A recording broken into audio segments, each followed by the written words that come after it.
Guys, welcome back to my channel. As you all know that my name is Shahreen Warsi and my channel name is Study with me. तो मैं आज आपको India के बारे में बताने जा रही हूँ। आपको ये बात तो पता ही है, हमारा इंडिया 1947 को आज़ाद हुआ था। उससे पहले यहाँ पर अंग्रेज़ों का शासन था। तो जब अंग्रेज़ यहाँ पे शासन करते थे तो उस समय इंडिया को मुख्य रूप से दो भागों में बांटा गया था। एक जो था ब्रिटिश इंडिया था और दूसरे जो थे रजवाड़े थे। देखो, ब्रिटिश इंडिया और रजवाड़े दोनों अलग अलग थे, दोनों में अलग तरह से शासन चलाया जाता था। अब वो समझते हैं। ब्रिटिश इंडिया में जो शासन चलता था वो अंग्रेज़ चलाते थे और दूसरा जो रजवाड़े थे, रजवाड़ों में राजाओं का शासन था।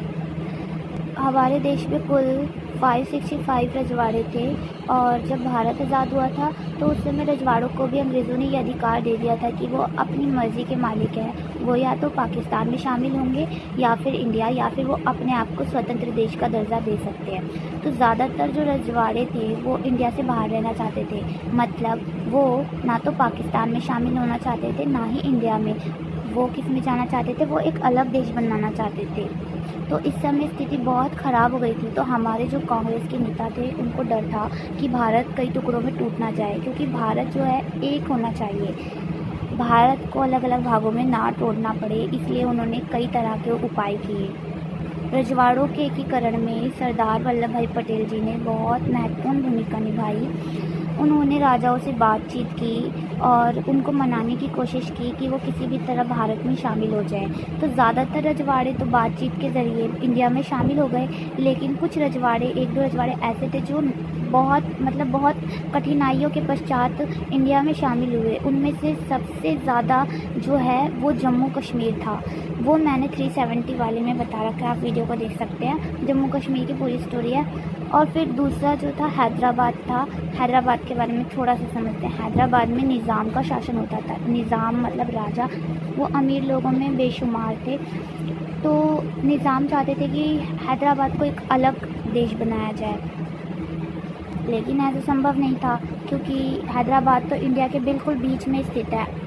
तो बहुत टफ़ था। तो इसीलिए वहाँ के जो लोग थे उन्होंने ही निज़ाम के ख़िलाफ़ आंदोलन कर दिया। महिलाएं, मज़दूर और किसान, उन सब ने मिलकर, और इनका साथ देने के लिए इंडिया की सेना चली गई। और जैसे ही सेना चली गई वैसे ही हमारा इंडिया जीत गया।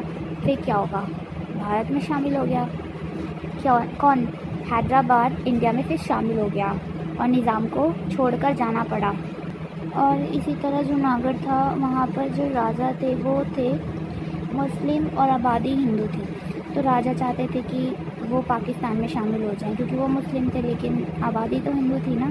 तो इसको लेकर फिर इंडिया की सेना गई यहाँ पर भी, फिर युद्ध हुआ और फिर युद्ध के बाद इन जूनागढ़ को भी इंडिया में शामिल करा गया। और इसके बाद एक और था, मणिपुर था, जिसका नाम आज वो भारत का एक राज्य है, असम के पास स्थित है।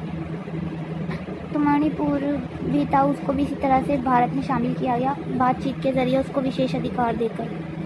विशेष अधिकार मतलब होता है एक्स्ट्रा राइट्स, ठीक है। तो ये हमारी वीडियो एंड होती है। अगर वीडियो अच्छी लगी लाइक सब्सक्राइब शेयर करना ना भूलें। ओके बाय, हम अगली वीडियो में मिलेंगे।